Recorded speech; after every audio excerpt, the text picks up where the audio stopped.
You're listening to the Archaeology Podcast Network. You're listening to the Archaeology Show. TAS goes behind the headlines to bring you the real stories about archaeology and the history around us. Welcome to the podcast. Hey everyone, welcome to the Archaeology Show, episode 34. It's just me today, and I have guest Chris Williamson, who's producing the Chasing Earhart documentary about Amelia Earhart. And it's everything about Amelia Earhart, from her life on through her flying career, and then, of course, the disappearance and the search for Amelia Earhart and what might have happened to her. So sit back, listen to this fun and entertaining show, and go check out Chasing Earhart online. Check out the links in the show notes.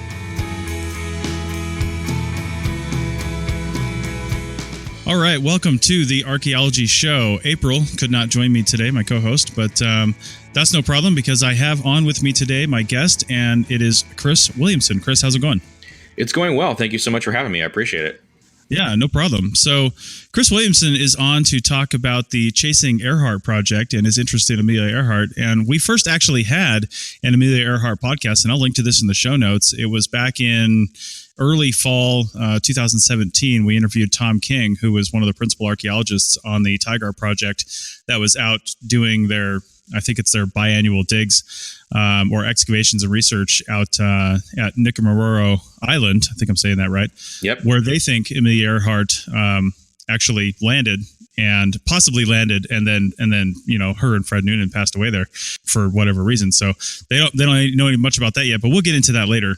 Let's talk right now though about if we have time. Sure. Yeah, that's a big question. Exactly. So, Chris, why don't you tell everybody just a little bit about yourself, and then we'll talk about Chasing Earhart. So how did you come to all this? What led you to this path? Yeah, well, it's really interesting. It seems to be, I always tell people, third grade seems to be kind of like the magic year, the magic time for people to get introduced to Amelia Earhart. And for me, it's really no different. I was doing a History Day project when I was in third grade, and I remember our teacher put up a bunch of 8x10s around the room and of all these famous Americans. And you had Lincoln and Washington, and you had Harriet Tubman and Martin Luther King and all those folks. And then you had Amelia Earhart. And at the time, I didn't know who she was, but it was the famous bomber jacket photo, I should say, of her with her hands on her hips that everybody's probably seen. If you Google Amelia Earhart, you'll see it. And so I decided to go ahead and just, pick her after a couple of days. No one had picked her.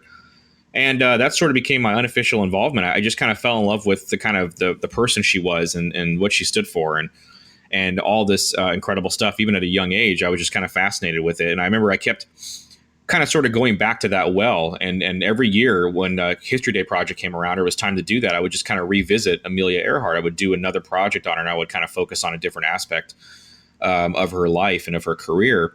And all the way up to, college, and I would write my papers on her, and I would do all these things. So she kind of was always a staple for me in my life, and unofficially. And then officially, about 9 years ago, I started doing pre-research on a project that at the time had no structure, had no scope or anything like that. I just kind of knew that I wanted to do some kind of Amelia Earhart project. I didn't really know what it was going to be, but I did know that I wanted to talk to as many folks as I possibly could. That's really kind of all I knew. That was the original kind of spark idea. And then back in, I think I want to say it was 2013 sometime, I decided that, I wanted to do podcasting as a forum, as a platform for it, because at the time, podcasting, as you know, had really exploded onto the scene. A lot of people were really doing podcasting, and it was kind of a newer form of a newer medium. And really anybody could do it if they had a passion and a drive for it. And I thought, you couple that with the fact that there wasn't any dedicated Amelia Earhart podcast out there. There were several one-off episodes, but there was nothing out there like what we were going to attempt. And so that's kind of how it was born. And it always kind of started with the podcast. And then, of course, we added the documentary, which kind of took everything to a whole nother level. But the original idea was just the podcast itself. And here we are. That's kind of the genesis of what would become Chasing Earhart. So the Chasing Earhart documentary, and we're linking to this stuff in the show notes as well.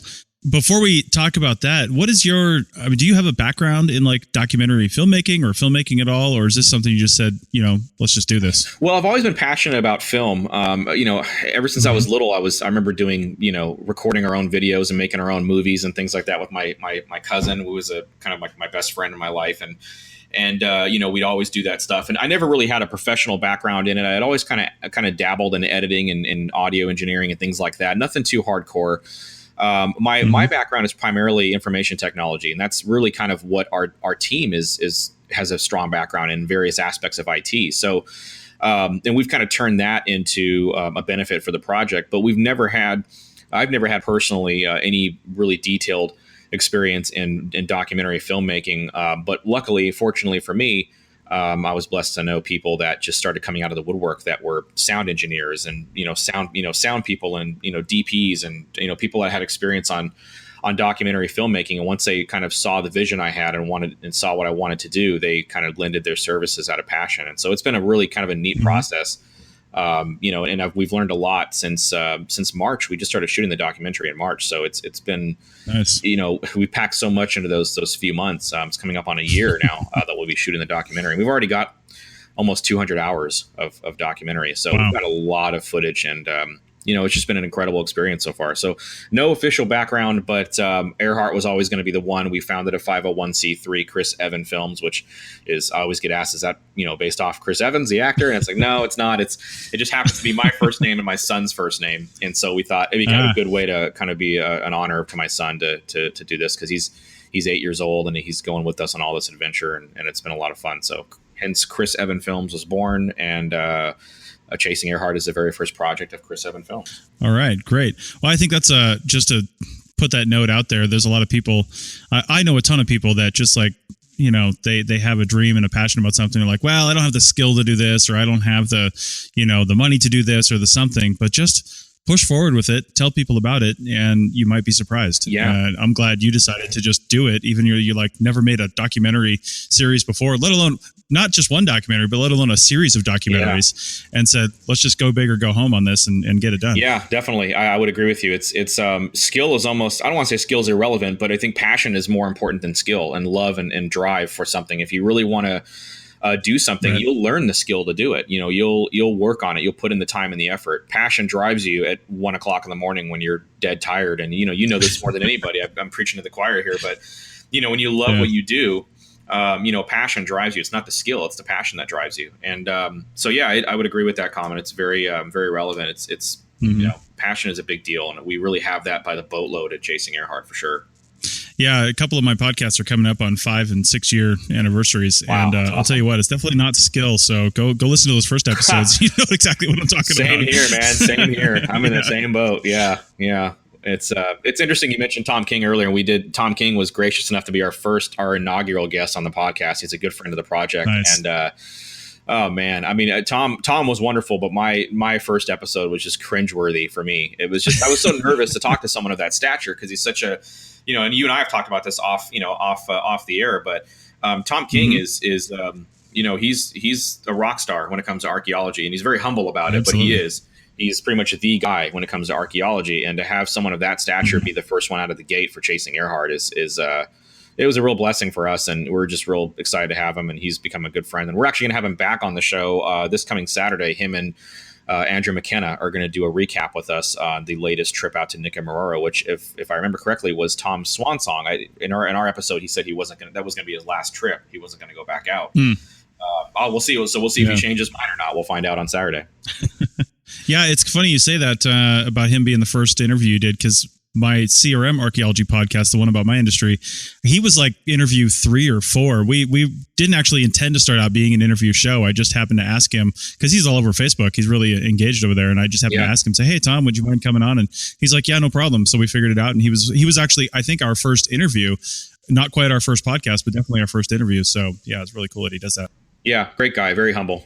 Yeah. So let's talk about Chasing Earhart and Amelia Earhart a little more. So we already talked about how you got interested in Amelia Earhart. So do you know, now I'm interested in the documentary. I think I've heard some, and we'll get you to say this, but I think I've heard some details on what format you want the documentary, how many parts it's going to be, but you've got over 200 hours of already filmed material. So has what the documentary is going to be changed at all in your mind? Or are you still shooting for, well, first tell everybody what's the what are you producing? Yeah. How many parts to this? It's a good question. It's a very basic but very good question. It's what we're doing is we understood early on, because this is really the largest. Chasing Earhart is the largest scale size Amelia Earhart project ever put out, hands down. There's no documentary out there that's going to even touch as far as the length and the complexity and the detail of the project that we're doing. So we knew right off the bat when we first had our first business meetings about it that we couldn't possibly do this as a 2-hour documentary. It just wouldn't physically be possible.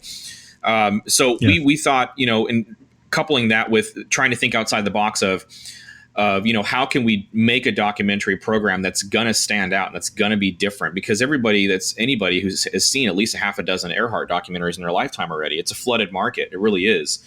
And so we came up with the idea of doing a documentary series, which has never been done. And we thought, well, what's the magic number? Like, what can we do that's going to make it, applicable for what we're trying to do? And we came up with 14, and we're toying with the 15th hour right now. So it's possibly that it might end up being finalized at 15, but as it stands, it's going to be a 14-part episodic series. It's going to be about 45 minutes to an hour, depending if it gets distributed by a big distributor, if it gets released grassroots style. If it does get released grassroots style, it'll probably be closer to an hour each episode. People can binge watch it. We'll probably release the entire documentary at once. That's still kind of up for debate, but we're kind of deciding what we want to do there. And the idea is to really kind of do different episodes. Every episode is going to have a different tone. We're going to be talking a lot about Amelia Earhart as a child and how she was, because for what we're trying to do, you really have to go from the cradle to the disappearance. And so we're going to be talking about, the kind of young girl that she was growing up in Atchison, and excuse me, and kind of the things that she experienced in Atchison and the experiences that she had that really, unbeknownst to her, planted the seeds of who she'd become and what she would do with her life. And we're also going to devote one episode of the documentary to every major hypothesis. And so what we're going to do is Tiger's going to have their own episode of the documentary that's strictly 100% Tiger and their research. And we're going to be interviewing a lot of the main players in that. Tom would be included in that. Also, the Japanese capture hypothesis is going to get its due. We're going to really talk to a lot of the main players in that, which we've already had on the show, on the podcast rather. And, the Irene Bolam case, which is a really fascinating aspect of the Amelia Earhart lore and kind of the research investigation. We're going to be dedicating some time to that. That hasn't really had the spotlight shown on it as much as it should be. And of course, crash and sink, which is the most common hypothesis for what happened. Occam's razor, the simplest explanation is often the most correct one, or the most accurate one. So we're going to be dedicating a lot of that, but we're also going to be dedicating an episode to Fred Noonan, who largely gets, lost in all this. He was one of the best navigators of all time. And there was a second person on that plane. He went with her when a lot of people bailed on her. So they had a really good relationship professionally, and he believed in her and believed in the world flight. So we're going to talk to Fred Noonan's extended family and some people that are experts in celestial navigation and get their opinions on it. And we're also doing an episode dedicated to Muriel Earhart, who was Amelia Earhart's sister, who, really kind of went the other way in her life. But it was kind of a fascinating kind of, way to look at it, where one sister went one way privately and one sister went into the stratosphere, as far as a celebrity was concerned. And then, of course, we're going to do an episode dedicated to George Putnam, who many people believe, including myself, if there wasn't a George Putnam, there would be no Amelia Earhart, at least not to the tone that we talk about her now. He really did help her. They were really a fantastic team. So we have a lot to make up in the documentary series, and we're going to be come up with some more stuff as well. But it's exciting. It's kind of a big deal for us as far as what we're trying to do. And it's just kind of one aspect of Chasing Earhart. So the documentary will hopefully drop in fall of 2019. Unless it gets picked up, and then at that point, the distributor will determine when it's going to release. But if we release it on our own, it'll be fall of 2019. That's what we're shooting for right now. Okay, and I like the idea of kind of dropping it Netflix style all at once. People love to binge things these days. Yeah, we figured as much. Yeah, and it would be a great series to do that with, because it's not like you said, it's just a one-off. You're really going from from cradle to grave, as they say, her entire life, and that's the kind of thing where crafting the episodes just right. Just kind of almost leaving a cliffhanger at the end of one. Just, I need to watch that next one and find out what's going on, what's happening, what's the next stage of her life. Right. How's this working? Exactly. Out? So yeah. I like that thought a lot. Yeah. Also, what I want to talk. I actually had a lot of questions based on how you were doing that, and I'm glad you just went into that, because it's a great thing to do. Too many topics in our world these days end up just with a 45-minute kind of thing, and then you end up glossing over the details, and you don't really get into the real meat of the details like you guys are, and I like that. So let's talk about Amelia Earhart a little bit specifically. I want to, because we are kind of glossing over the details. It's kind of short show like this compared to what you're doing. So we're going to kind of hit the high points. But I want to talk about a lot of people. I don't think there's anyone that doesn't know who Amelia Earhart is. But a lot of people know that she was a pilot, that she disappeared. We don't know what happened to her. But maybe let's just cover some of the high points. What was she on that flight for? What was the purpose of this flight that she was on? What was she trying to achieve or accomplish? Well, the world flights had been achieved at the time. She wasn't the first one to attempt a world flight, certainly, but she wanted to do it bigger and better than anybody else. That was just kind of the drive that she had. So she wanted to circumnavigate the globe equatorially. So she wanted to get as close as she possibly could to the equator in her route, which means she would cover the most ground that anyone had ever covered. And it would be the longest flight, basically, because you're going around the world at the center of the world, so it takes a lot longer. This was something that she just felt like everything else in her life. She just felt she had to do it, and it was one of those things that, it's really the same reason why she did the transatlantic flight. When she did the first attempt, when she was famously quoted herself as a sack of potatoes, she wanted to do it on her own the next time because she just felt she had to do it. And the world flight was going to really be sort of her swan song. It was going to be, her last kind of major flight. I think if she had finished the flight, she was probably going to be pretty set as far as her celebrity was concerned. Not that she wasn't already, but she could have opened up a flight school. There was rumor and innuendo that she was going to open up a flight school and that she was going to kind of get into all that and to start teaching and start getting deeper into her role at Purdue, which she had been doing at the time as far as advising and kind of taking that role up with kind of being a mentor to young women that were attending school at Purdue. But she was really on the flight because she wanted to kind of put a really nice ribbon, a nice bow on her career. Really, she had done everything at that time she had done everything that you could possibly do. She had broken multiple world records. Some of those records were her own that were previously set by her. There was nothing left for her to do. And when there's nothing left for you to do in your field, you exit stage left. You've done everything. And she thought this would be a fantastic way to just kind of look at, put a cap on her career and then move on to the next stage in her life, possibly have kids. They just bought a house in Toluca Lake, her and GP. And so they beautiful house. We've been to it. It's pretty incredible. She was possibly going to open up a flight school. World War. It's really interesting what would have taken place. We've kind of speculated with this with a lot of our guests. World War II obviously broke out 7 years after she disappeared. Or actually, I'm sorry, 5 years after she disappeared. She disappeared in 1937. World War II broke out in 1941, I guess is when it was. So, what's interesting to see is when World War I kind of occurs, the draft happens, all the men get taken in the draft, and who steps up to run the country but women?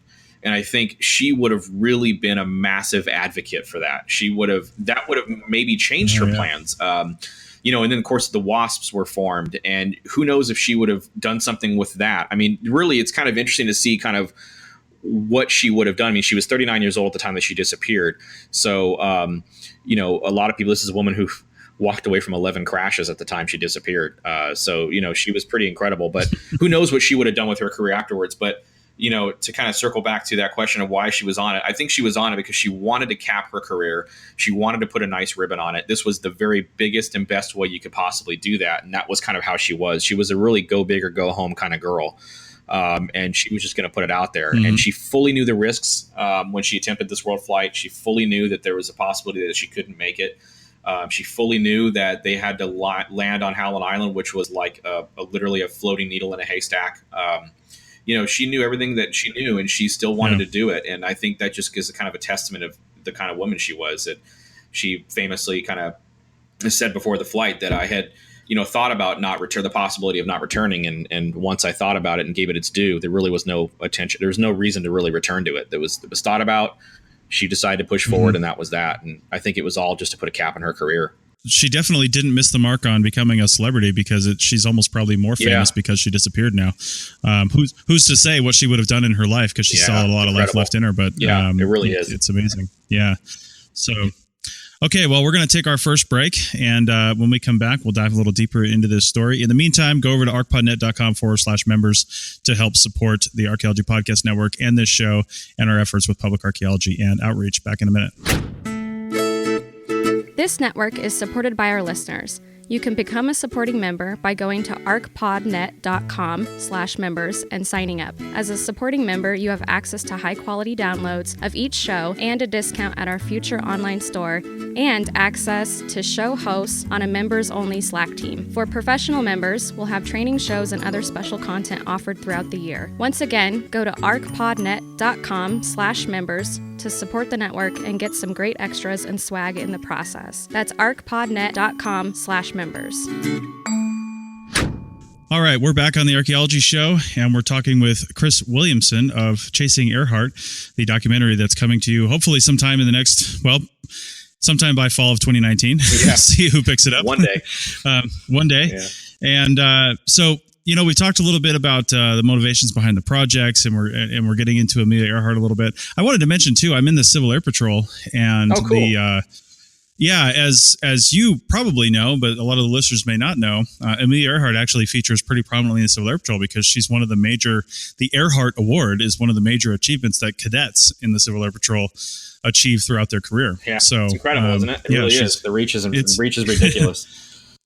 It is. And we were talking about her celebrity basically before we went to the break.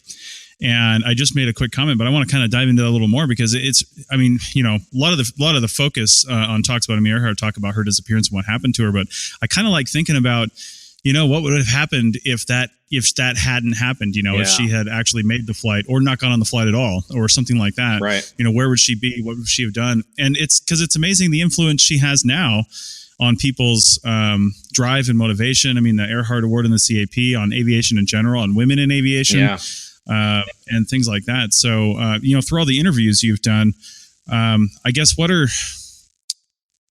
some thoughts you might have on that? Just what would have happened if we weren't here today and she was, she'd made the flight successfully? Oh, gosh, excellent question. One only knows. The sky was really the limit for her. I think she could have done anything she wanted to do. She had that mindset. I think she would have probably at that point wanted to teach, not necessarily in the classroom, although she really loved her role at Purdue. I think that would have certainly continued. I really think she probably would have opened up an Amelia Earhart flight school, and it probably would have had a focus for women. I would be stunned if it didn't focus, almost solely on women. I'm sure that she wouldn't have turned away men as well, but I think, she probably would have had a major focus on just teaching women how to fly and kind of encouraging their passions. And if it wasn't aviation, if it was engineering or mathematics or whatever it was, really the early stages of STEM, what so many people are kind of talking about now. I think she was a major advocate of. And I think it's really sort of fun to speculate what she could have done, and I think, World War II coming along really kind of threw a monkey wrench in everybody's plans. And I think that would have changed a lot of things for her. She was really in a kind of an objector of war all the way back from when she worked as a nurse in Canada in World War I. She saw firsthand the military coming home with these horrific wounds. And I think at that point, right, she knew she had to do something to help. So she decided to enlist to become a nurse. But she really kind of developed this hate for war. But it's interesting to see kind of how that kind of relationship that she had with war and kind of how she felt about that would have kind of coincided with what would have happened with World War II and the women stepping up to run the country and the WASPs being created, which is, I think, something she would have been supremely proud of. So, who knows? Mm-hmm. She, her sister Muriel, I never had the honor of meeting Muriel, but Muriel lived a very long life. I imagine Amelia would have probably lived a very long life as well. And I think she would have created for herself an entire new set of contributions to the aviation community as a whole. I think she would have been proud to see kind of how aviation grew if she would have lived into her old age. And, it's one of those things that you just have to speculate on. What if Martin Luther King hadn't been shot? What would he have done? What if Abraham Lincoln hadn't been assassinated? What would he have done? It's really kind of an interesting and fun, but also kind of tragic way to speculate on things. But it's not something that is lost on our guests. That's for sure. A lot of people love to speculate on what she could have done.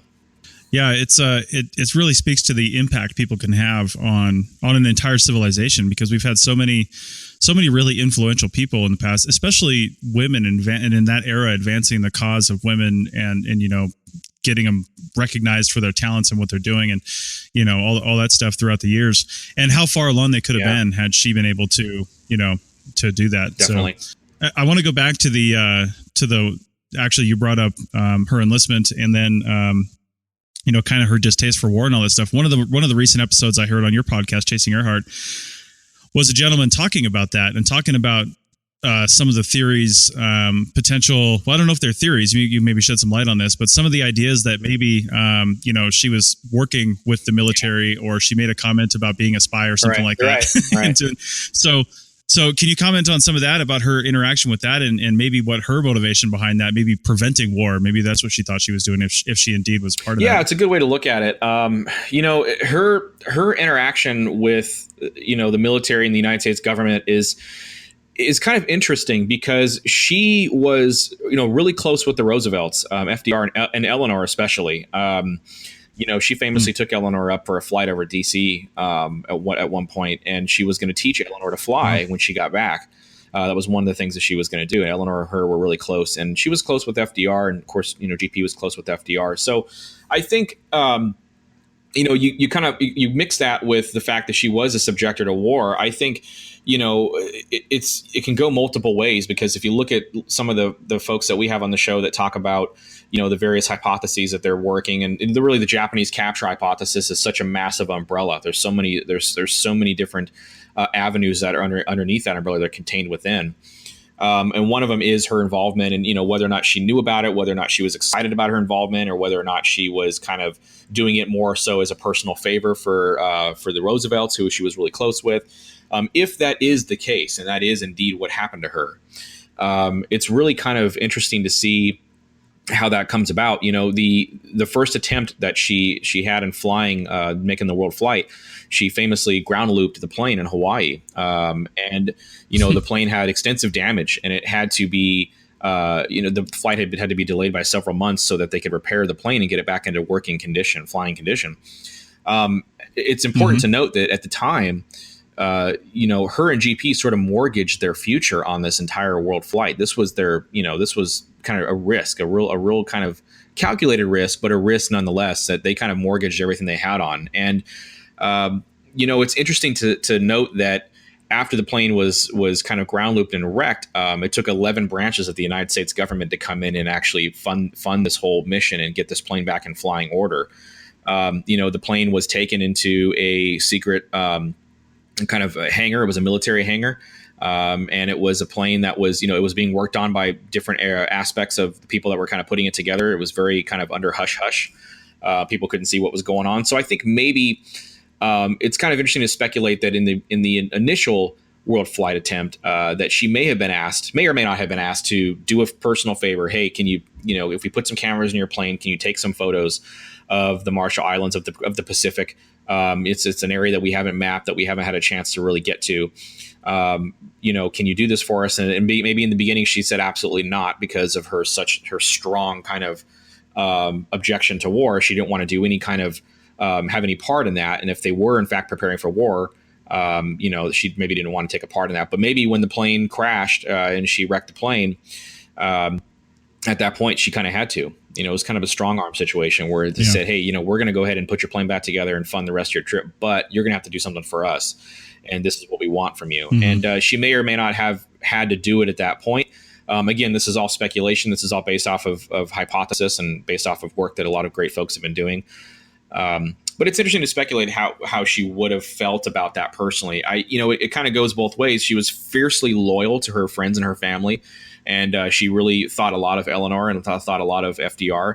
And it might have been one of those things that trumped her beliefs on war. It could have been, I really believe that if they can make a difference in this and maybe prevent war, then maybe, and I can play a part in that, I might be willing to do that. We're never going to really know kind of the inner thoughts of Amelia and what she was thinking at that point, if that is in fact what happened.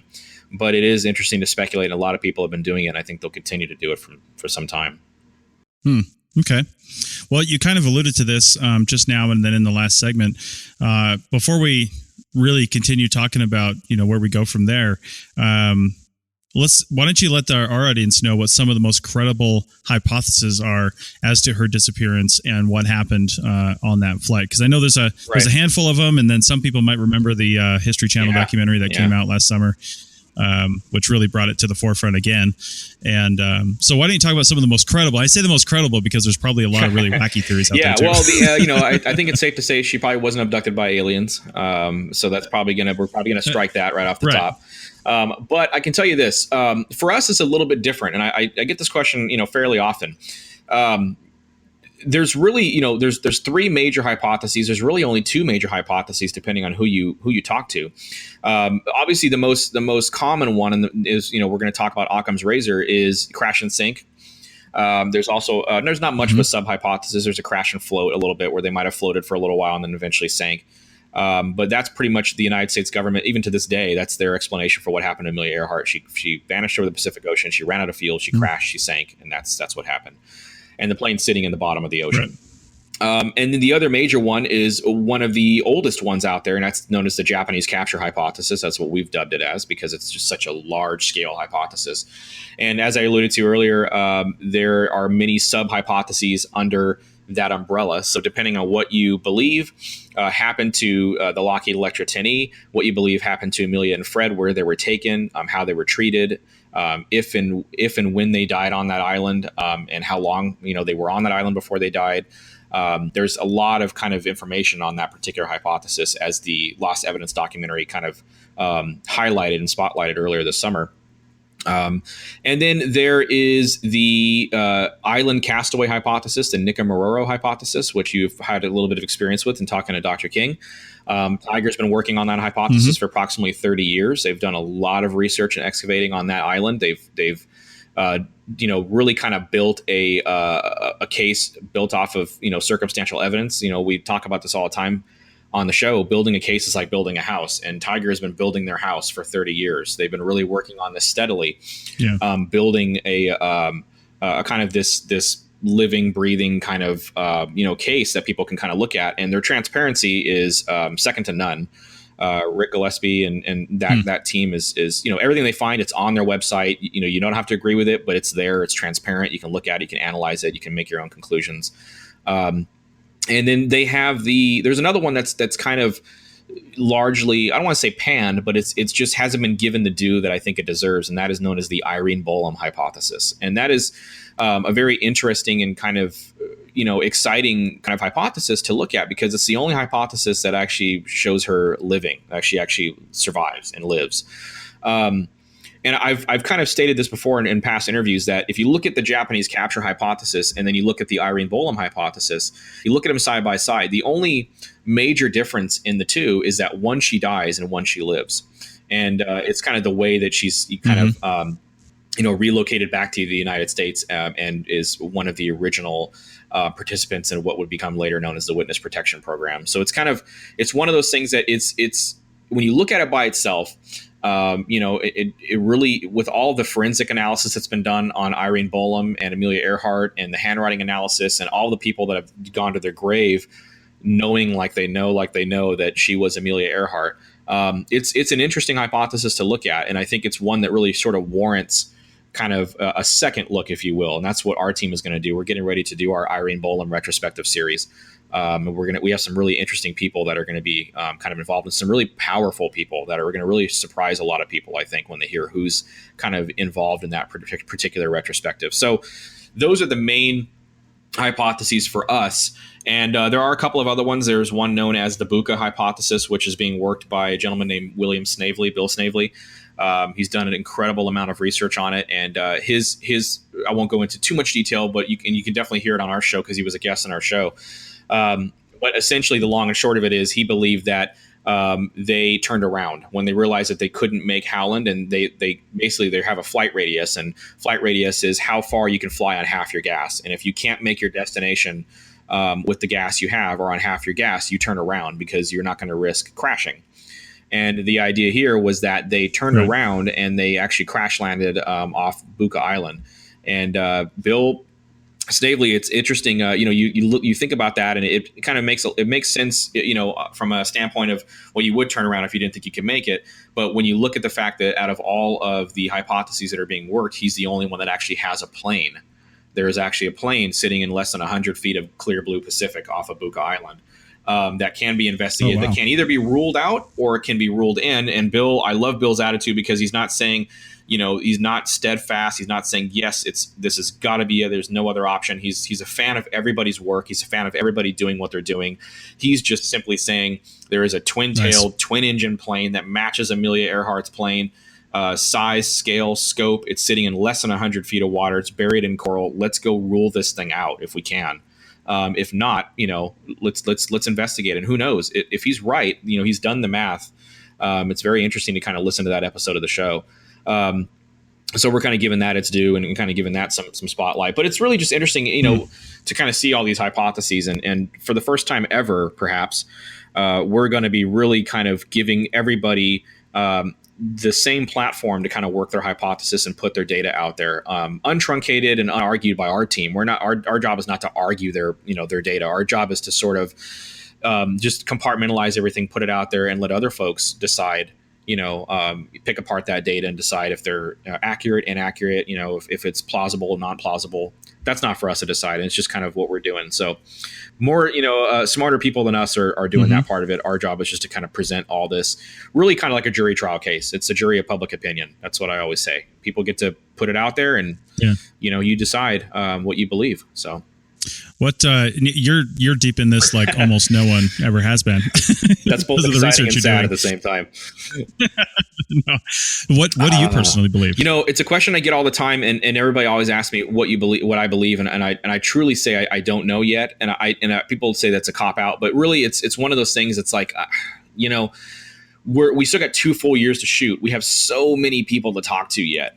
I am one of those people that I really love inductive reasoning. I like to see everything. I want to see the entire puzzle. I remember doing puzzles with my dad when I was a kid, and my dad would say, look, it's a 1,500 piece puzzle. We can do 1,499 pieces, but until we have add that 1,500th piece, the puzzle's not complete. So I'm one of those people that I got to see it all. I want to see everything that you put on the table, and then I can kind of dismiss what I want to dismiss. And I think we haven't even touched it yet, believe it or not. It seems like it's a really deep dive so far, and I'm really happy with the progress we've made. But we're just not there yet. It's interesting to say this, but when people, it's like those people who test new cars. One of our project guests, Forrest Burgess from Astonishing Legends, puts it perfectly. These people that test new cars, they get this car and it's like, oh, it's the best car ever. It's got everything. And then they get the next car they got to test. Like, oh, this is the best car ever. It's got everything. You can literally do that with every one of these hypotheses. You can look at it on its own without any other influence on anything else. And you can be convinced that this is exactly what happened to Amelia Earhart and Fred Noonan. That is until you put that away and you put the next one down and you look at that one. So it's one of those things where I think everybody's in that boat.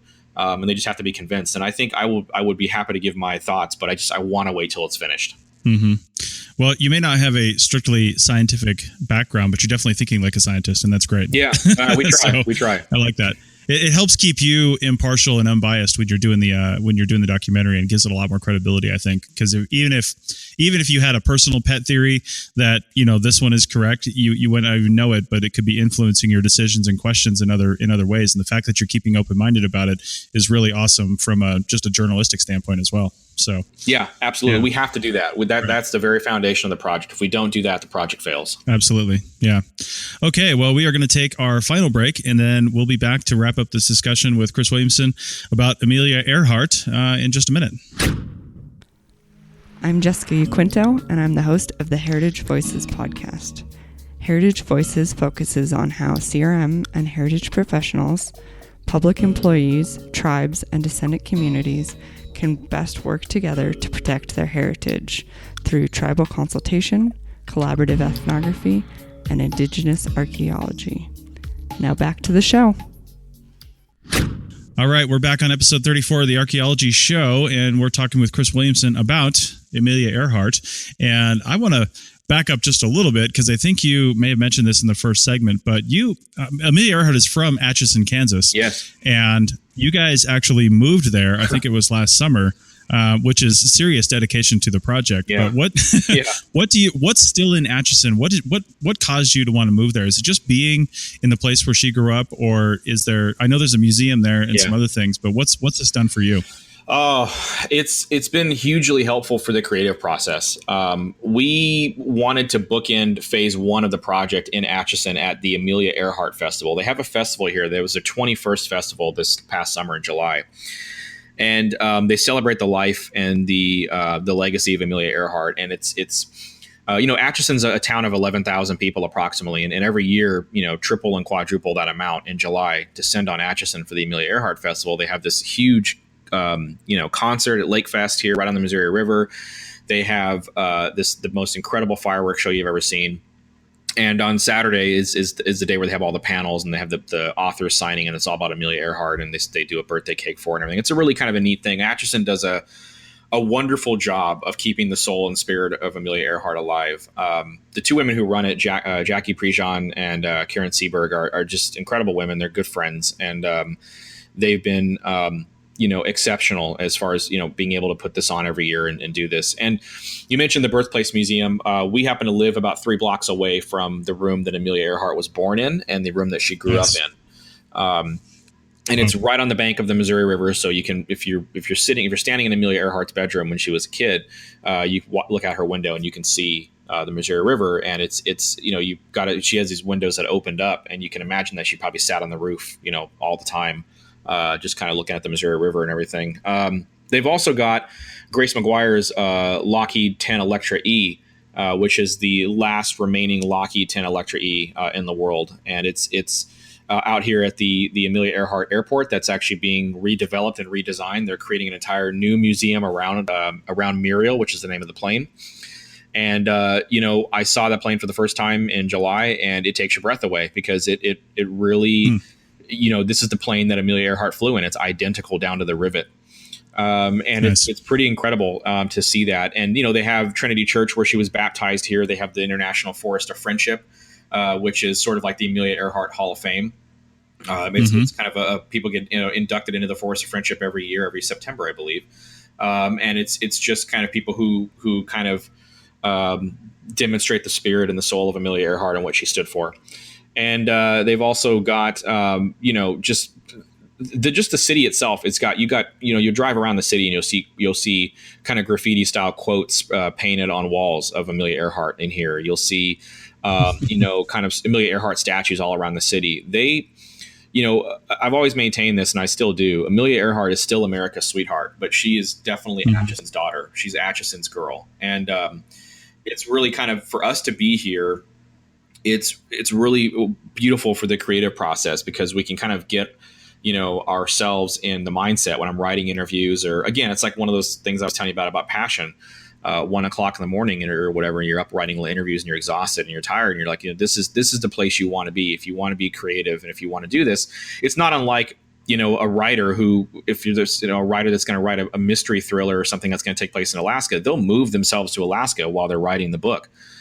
Just to sort of kind of get in that ambiance and put themselves in that environment. And that's really not unlike what we've done here. And luckily, my wife and my son love it here. And it's something that we cherish every day. And, we're going to be putting on this really incredible panel in July that we just kicked off promotion for. And matter of fact, we're going to be announcing the 3rd guest for the panel tomorrow. And, nice. Ever since we initiated that promotion, it's been 100 miles an hour, and it probably will be until July, until the panel comes out. And it's really exciting to be here. So I really wouldn't want to be anywhere else but Atchison for this project. It just wouldn't do it justice, I don't think. And are there any descendants of Amelia Earhart and her family still living? I know she didn't have any children herself, but are there any descendants still living in the area? Well, a lot of her cousins, her extended family, they live in different areas. There's not anybody this descendant of Amelia Earhart that lives directly in Atchison that I know of. I could be incorrect on that. We're still learning things. We just moved here in September, so we're still learning things as we go. But nobody directly related to Amelia Earhart. But again, I could be wrong on that. A lot of her family, some of her cousins and stuff are in Southern California. Her niece, Amy Klepner, who is a project guest and an absolute doll. She is Muriel's daughter and, of course, Amelia's niece. She's in Texas. and she's going to be on the show pretty soon.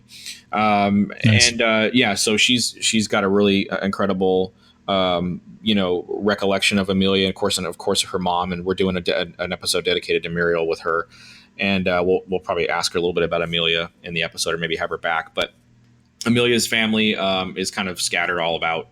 She's got some extended cousins and things that are kind of in different areas, but it's really just her soul and her spirit are in Atchison, I think. Nice. That's really cool. Yeah. All right, so back to the research a little bit. Has your research into Amelia Earhart and your team's research produced anything new, or really connected any new dots that people hadn't looked at before? Because the closer you look at these patterns, the more things start to line up sometimes. Yeah. But sometimes that can be just your brain wanting to make associations. Yeah, confirmation bias. And sometimes, exactly, and sometimes it's real. So have you guys made any really new groundbreaking research into this, or are you kind of just in recording mode of everything that's out there? I think it's a little bit of both. We have kind of, what's interesting for us is we hear a lot of wonderful stories about Amelia Earhart, and we just released an actual video. It's on our website of a young kid who met Amelia Earhart in Burbank when he was a little kid. He was 4 years old when he met her, and he's still alive to this day. And he met her, and we actually had him do a little commentary on the video, and he actually gave us the original. He gave it to Douglas Westfall, who's a national historian, one of our project guests, and Douglas Westfall donated to Chris Evan Films for us to donate to the new museum out here in honor of Bethany Root, who tragically passed away last year after the Amelia Earhart Festival. And so we're doing that. But this particular video is kind of a new story, has never really before been seen. Except by just a handful of people. And it really kind of showcases this. It takes place around March 3, 1937, right before she takes off for Hawaii, where she ground loops the plane, which is what we talked about earlier. And it's kind of a new, fresh story that nobody's really heard. So we've kind of uncovered a lot of little tidbits and stories along the way in that nature. As far as the research is concerned, I think where we've kind of been a benefit for a lot of folks is collaboration and being kind of a liaison and really kind of trying to be a catalyst for change within the Earhart community, because so many people, it's like, with any great mystery, there's always camps. There's always these different camps that, work together and kind of believe a certain hypothesis or whatever. We're trying to sort of put all of the data out there and compartmentalize everything and present it, and possibly get folks to maybe work together that are open-minded, that can share, their research and put everything on the table. And maybe, it's always two heads are better than one. And I think if you're coming at it from a different aspect, it truly helps. And if we can be kind of the liaison for that to happen, we're blessed to be able to do that. And I think that's starting to show now. We're starting to see people that are kind of ringing me up and saying, hey, I reached out to so-and-so, or can you put me in touch with so-and-so? And I'm sitting here thinking, wow, what, really? Like, I thought you didn't, but here, hey, great. We'll put you in touch and we'll make it work. And so we're allowing that to kind of happen through our project, which is kind of really awesome.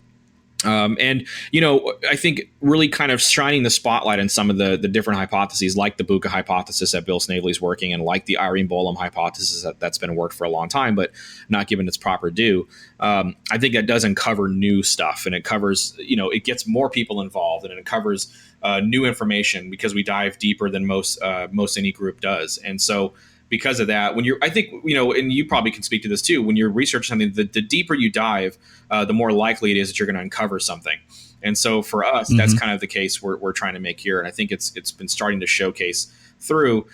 We were also recently in CBS at CBS San Francisco, and I got a chance to look at Fred Gerner's files that had never before been seen by, again, maybe only a handful of people. I watched the lady at CBS San Francisco actually take these things off, and the dust is it's incredible. Like, it hasn't been seen for years.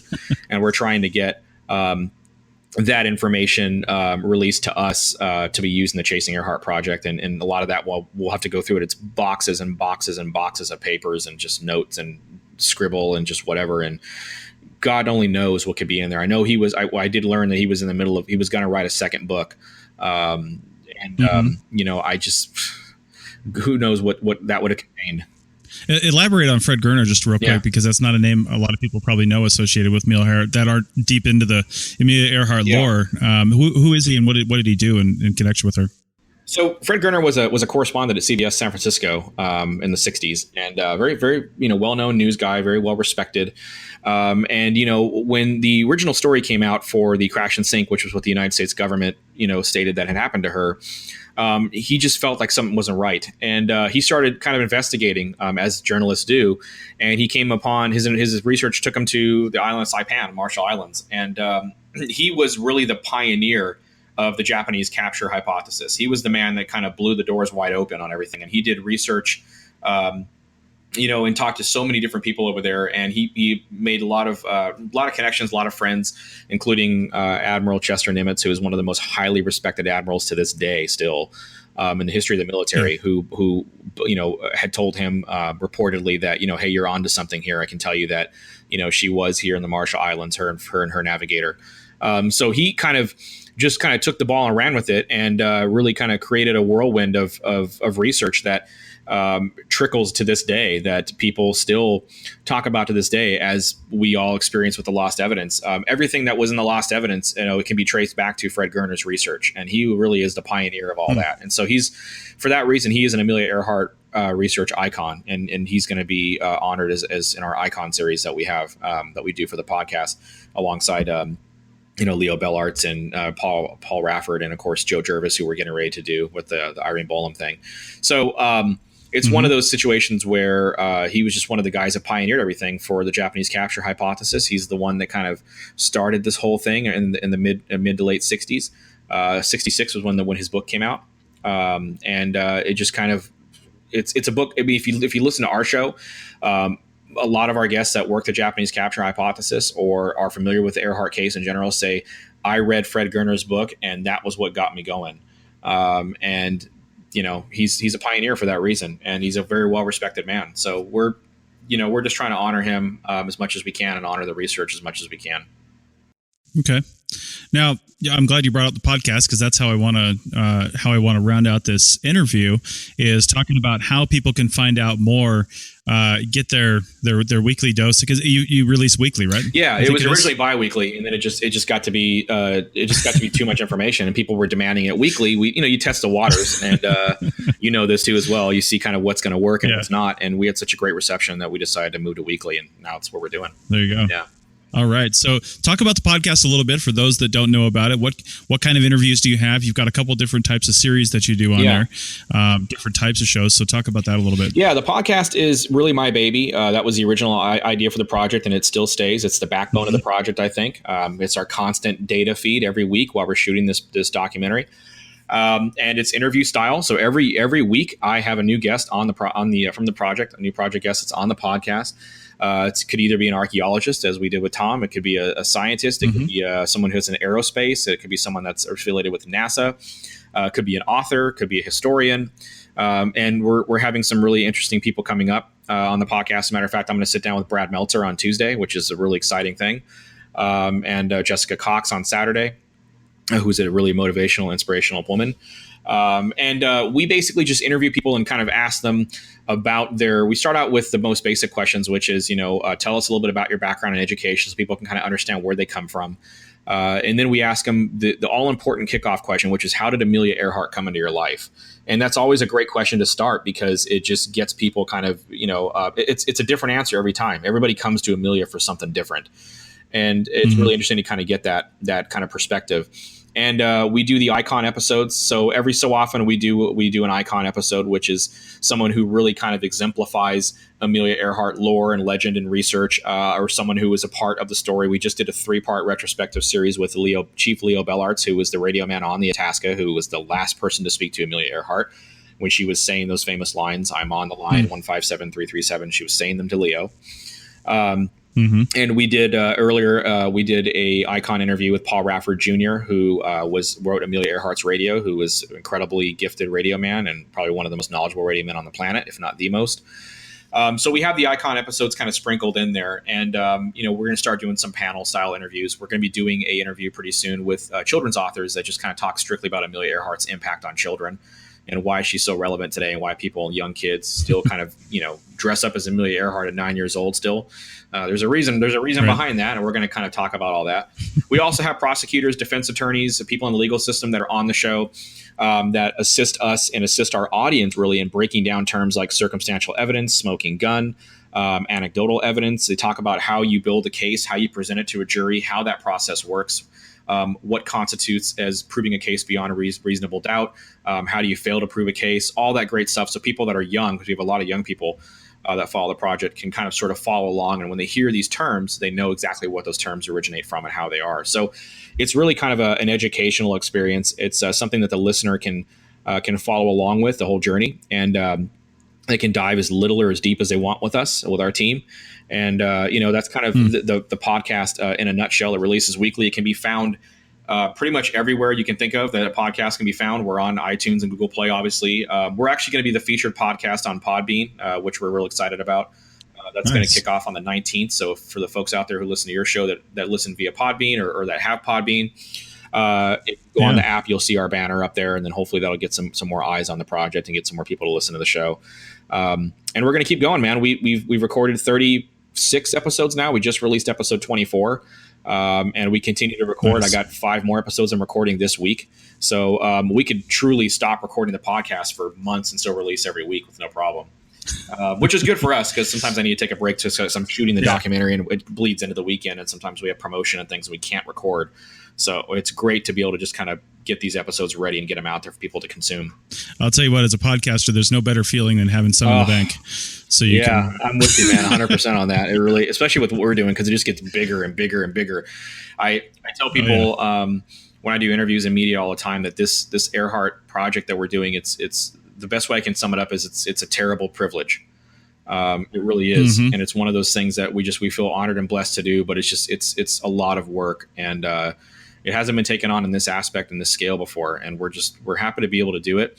And we're happy to be all in on this thing until it's out. And, we'll be here. We'll be putting out content constantly. Our chat is almost always live on our website. People can go to chasingearhart.com. Chances are, if you ask something in the chat, or if you go to chat with somebody, someone will probably respond to you. There's someone who monitors the site all the time for the most part.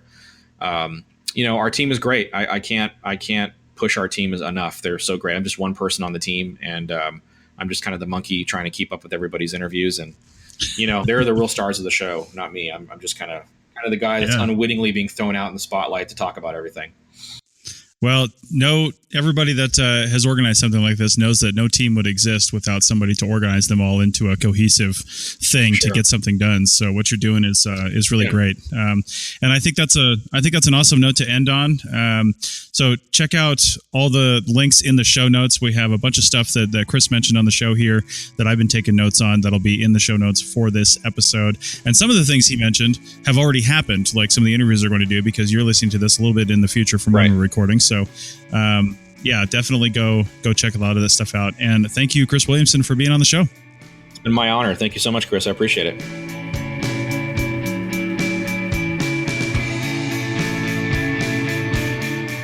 Thanks for listening to the Archaeology Podcast. We hope you enjoyed it. You can provide feedback using the contact button on the right side of the website at www.archaeologypodcastnetwork.com/archaeology. Or you can email Chris at archaeologypodcastnetwork.com. Please like and share the show wherever you saw it so more people can have a chance to listen and learn. Send us show suggestions and follow ArcPodNet on Twitter and Instagram. This show is produced by the Archaeology Podcast Network. Opinions are solely those of the hosts and guests of the show. However, the APN stands by their hosts. Special thanks to the band Sea Hero for letting us use their song I Wish You'd Look. Check out their albums on Bandcamp at seahero.bandcamp.com. Check out our next episode in 2 weeks, and in the meantime, keep learning, keep discovering new things, and keep listening to the Archaeology Podcast Network. Have an awesome day.